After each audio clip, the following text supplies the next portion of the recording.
Enforcer Schindler suddenly said to Chief Enforcer Lennon, "There's still one more video from Arlen, could it be?" Chief Enforcer Lennon, upon hearing this, quickly urged him, "Hurry and look, that's Arlen's video."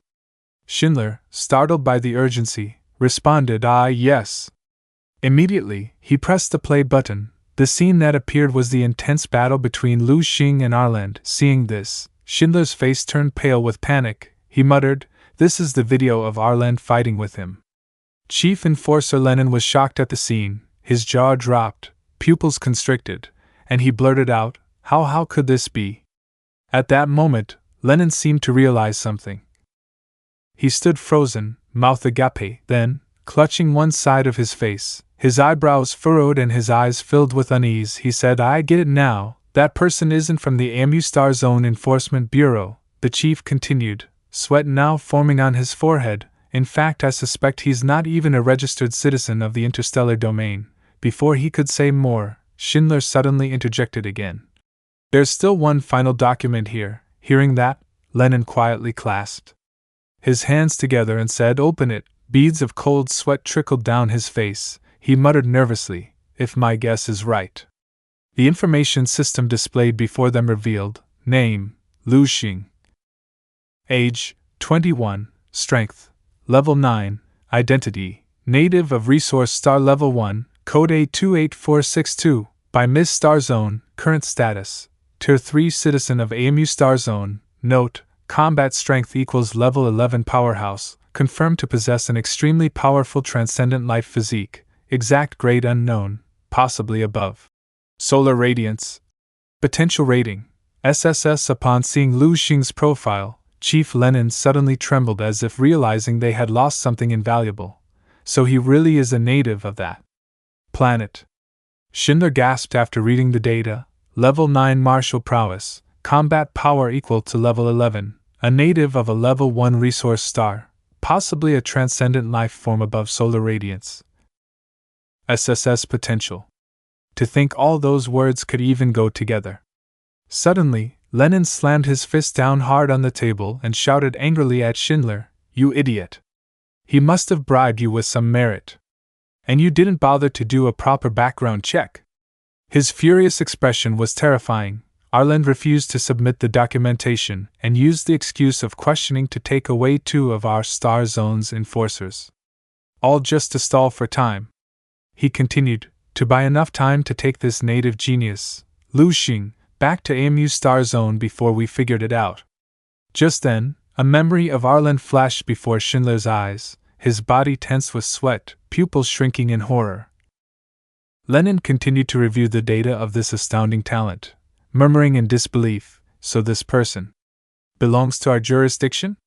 The screen again displayed, "A native citizen of Resource Star Level 1, code A28462, by Ms. Star Zone, currently a Tier 3 citizen of AMU Star Zone." Unable to suppress his rage any longer, Chief Lennon grabbed a nearby cup and hurled it at Schindler's forehead.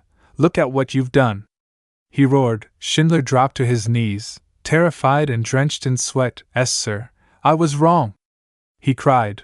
Lennon shouted in fury. "A level 9 super genius capable of fighting on par with level 11 powerhouses. The kind of elite talent that only appears once in tens of thousands of years in the interstellar vault." Lennon's face contorted with anger.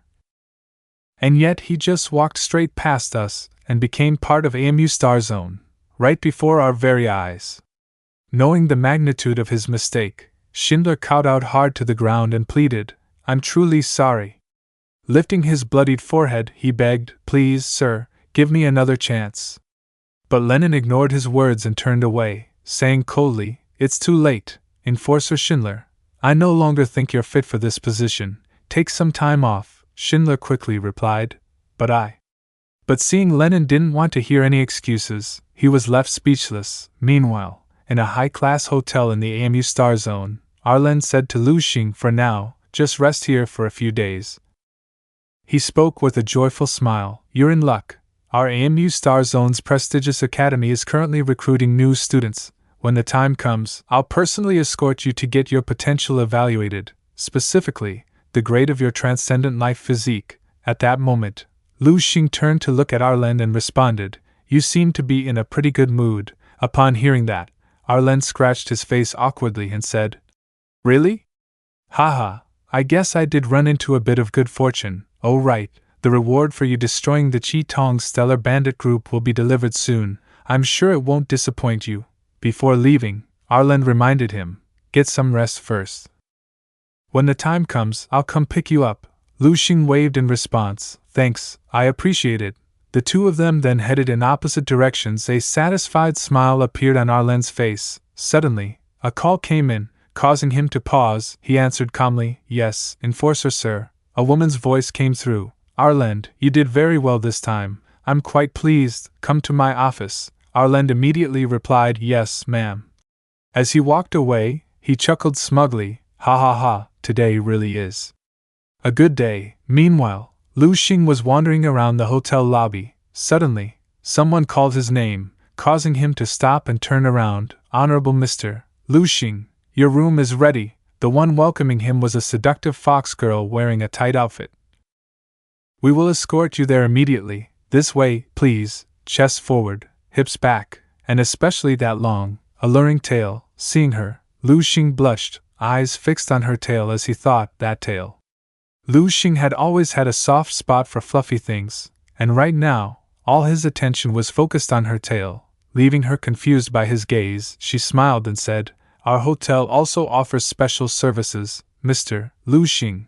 Lu Shing rested his chin on his hand in thought, then said, "I do actually have one request." The fox girl continued to wag her tail eagerly. Waiting for his reply, she stepped in close, pressing her chest lightly against him, and said suggestively, "Mr. Lu Shing, please tell me your request." Lu Shing patted her shoulder and said, "I'd like to withdraw some cash, specifically, some Black Star currency energy pieces." She paused in surprise. "Huh?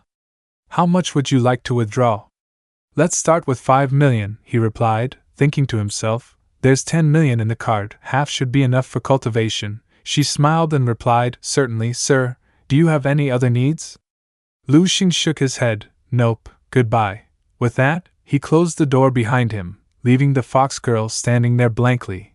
Lu Xing looked around the room and commented, "Not bad layout." He reached into his pocket and pulled out a few citizen ID cards. Looking at them, he muttered, "These identity cards don't have any readable data. Could it be that you can't retrieve anything if the owners are dead? What a scam." Then he pulled out something else and continued, "The storage ring still has a bunch of junk inside. Might as well sell it off and get something useful, like a spaceship and some high-level battle gear." Lu Xing smiled, his face showing a hint of slyness as he muttered, "This can't wait. I'll take a stroll tonight and check the prices around here. Who knows, maybe I'm secretly a cosmic tycoon." Ha ha.